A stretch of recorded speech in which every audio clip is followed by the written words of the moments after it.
TTD గోశాలపై YCP నేత కరుణాకర్ రెడ్డి దుష్ప్రచారం చేయడం హిందువుల మనోభావాలు దెబ్బతీయడమేనని టీటీడీ ఆక్షేపించింది.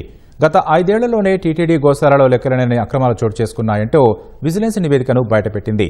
గోమాతలపై ప్రేమ ఉన్నవారు తిరుమల ప్రసాదాల తయారీకి నాసిరకం నెయ్యి ఎలా సరఫరా చేయించారని ప్రశ్నించింది.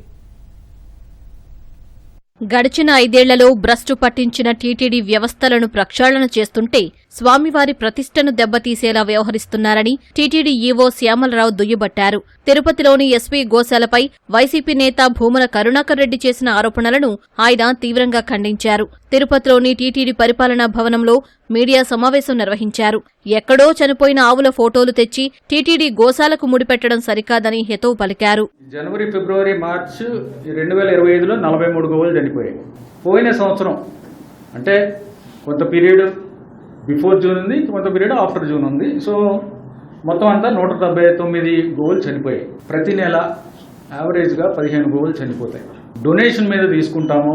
వీటిలో ఓల్డ్ ఏజ్ ఉంటాయి, ఒట్టిపోయినవి ఉంటాయి, డిజీజెస్ ఉంటాయి. ఇవన్నీ కూడా తీసుకుంటాం.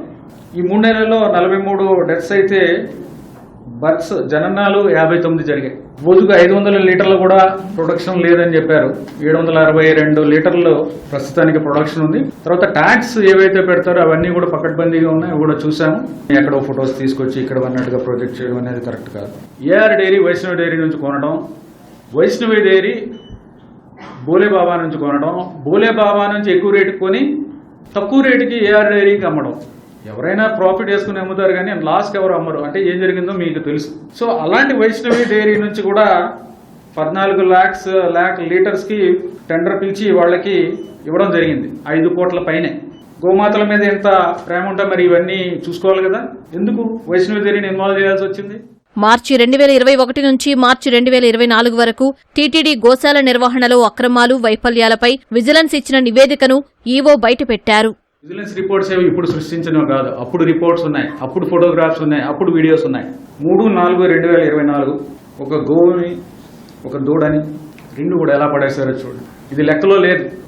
లెక్కలో లేదు. విజిలెన్స్ వాళ్ళు డిటెక్ట్ చేసి ఫోటోగ్రాఫ్స్ తీసుకున్నారు కాబట్టి ఇది లెక్కలోకి వచ్చింది. తర్వాత సబ్స్టాండర్డ్ మెయింటెనెన్స్ ఆఫ్ గోశాల 6/4/2023లో వచ్చిన రిపోర్ట్. గోవులు తాగే నీళ్లు చూడండి ఎలా ఉన్నాయి. అప్పుడు తీసిన video. Feed was found stinking, వాసన వస్తుంది, కుళ్ళిపోయింది, పురుగులు పెట్టేసింది, ఫుల్ ఆఫ్ వామ్స్. ఇప్పుడు చూడొచ్చు ఆవుల ముందు ఎలా పెట్టారు చూడండి మన గోశాల. ఇది ప్రొక్యూర్మెంట్ ఆఫ్ మెడిసిన్స్, లేబుల్ లేని, లేబుల్ ఉండదు, ఏముండదు. విజిలెన్స్ వాళ్ళని ఫోటోగ్రాఫ్స్ తీసుకోవడం కానీ వాళ్ళని వెళ్ళడానికి కానీ పర్మిట్ చేయలేదు, అబ్స్ట్రక్షన్ చేశారని రిపోర్ట్లో రాశారు 6/4/23లో. ఎందుకు? ఇప్పుడు విజిలెన్స్ వాళ్ళు కాదు, ఎవరన్నా వెళ్ళొచ్చు, ఎవరిని అబ్స్ట్రక్ట్ చేయం. ఎందుకు? దాచుకోవడానికి ఏం లేదు. ఎందుకంటే అన్ని స్పష్టంగా చేస్తున్నాం. ముఖ్యమంత్రి గారు దీనికి ఎంత ఇంపార్టెన్స్ ఇస్తారో తెలుసు, మా పరిస్థితి ఏమవుతుందో తెలుసు దాన్ని సరిగ్గా చూసుకోకపోతే. ఆవులు లేని ఫార్మ్స్ కూడా టెండర్లు పిలిచి ఫీడ్ ప్రొక్యూర్ చేయడం జరిగింది. 1,78,00,000 ఫోడర్ కాంట్రాక్టర్కి పే చేశారు. దాని మీద అయిన ఎక్స్పెండిచర్ 78 లక్షలు. అంటే ₹1 కోటి టీటీడీకి నష్టం వచ్చిందని ఆ రిపోర్ట్లో క్లియర్గా స్పష్టంగా రాయడం జరిగింది. 22/7/2021. టీటీడీలోని అన్ని స్థాయిల్లో గత 5 ఏళ్లు అనేక అక్రమాలు జరిగాయని ఈవో స్పష్టం చేశారు. టీటీడీలో 30 సంవత్సరాల పైన పనిచేస్తే చీఫ్ ఇంజనీర్ అవ్వగలరు. అలాంటి ఒక పోస్ట్ కోసం అడ్వర్టైజ్ చేసి 69 అప్లికేషన్స్ వస్తే ఫైనల్ గా ఒక అతన్ని పిలిచి అతన్నే రికమెండ్ చేసి అధికారుల స్థాయిలో దాన్ని పక్కన పెడితే బోర్డు స్థాయిలో దాన్ని తీసుకెళ్లి అప్రూవ్ చేసి క్వాలిఫికేషన్ లేని అతన్ని తీసుకొచ్చి పెట్టడం జరిగింది. దీనివల్ల ఏమైందంటే స్వామివారి సేవ జీవితంలో ఒకసారి దొరకాలంటే ఎంతో కష్టపడాలి. అలాంటిది ఒక బ్రోకరు 50 సార్లు బుక్ చేసుకున్నాడంటే వసతికి సంబంధించిన 200 సార్లు బుక్ చేసుకున్న వాళ్ళు, ఎస్సీడీ టికెట్లు 500 సార్లు బుక్ చేసుకున్న వాళ్ళు. టీటీడీకి చాలా పెద్ద నష్టం. అది ప్రక్షాళన చేసి 30,000 మంది బ్రోకర్లని బ్లాక్ చేయడం జరిగింది. స్వామివారికి పెట్టే నైవేద్యాలు, రా మెటీరియల్స్ ఏవైతే వాడుతున్నారో అవి ఎంత పవిత్రంగా చూసుకోవాలి.